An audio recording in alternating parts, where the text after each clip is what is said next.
ырыс болған енді оригиналға теңеуге болады, бәріне теңеуге болады. Бірақ дәл қазіргі ойым мына жерде Мұхтар Ханзаданы жақын досым, жалғыз досым деп айтты. Соған қазіргі айтатын оған әнім біртүрлі қыз.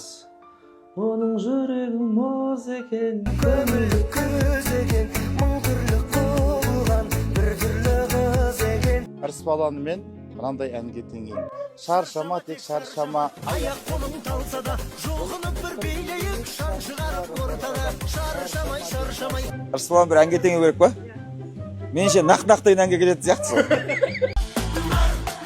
Не істесе де нақ-нақ айтады, нақ-нақ сөйлейді. Сондықтан Алла қаласа сол қазы қалатын да, азы қалатын да осы ғой енді. Аман болсын сол. Ырыс бала қарындасымның отбасына, шаңырағына бақыт тілеймін. Амандық болсын. Нақ-нақ күшті кетті. Шаршама күшті кетті. Не алсаш? Өмір бойы қаламай. Ауа райы ма? Ауа райы. Негізі өте бір керемет ауа райы екен.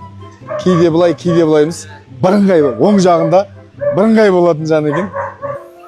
Қандай әнге теңесе де жарасады. Ең бастысы мен жігіттер квартетінің бақытты бол деген әніне айтқым келеді. Отбасымен бақытты болсын.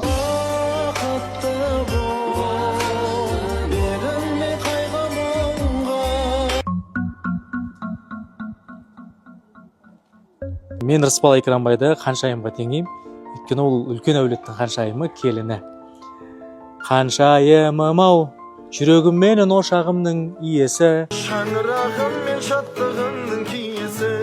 Меніңше Ырысбала, Рома мен Ырысбаланың 5 баласы бар. Менің ойымша Асыл ана деген ән соған келетін сияқты. Асыл ана Жаулаға желбіреген. Қазір тұр. Тағы бір ән бар еді. Отырып тұрған ғой, бір ол Ырысбала бір жарқыраған адамда, сондай жарқыраған ән керек оған. Мен Ырысбаланы өзімнің әніме теңеймін. Ол әрқашанда алдыға қарай жылжып жүретін, шауып жүретін, тоқтамайтын жүйрік қой біздің. Мәреге дейін, мәреге дейін, мәреге дейін.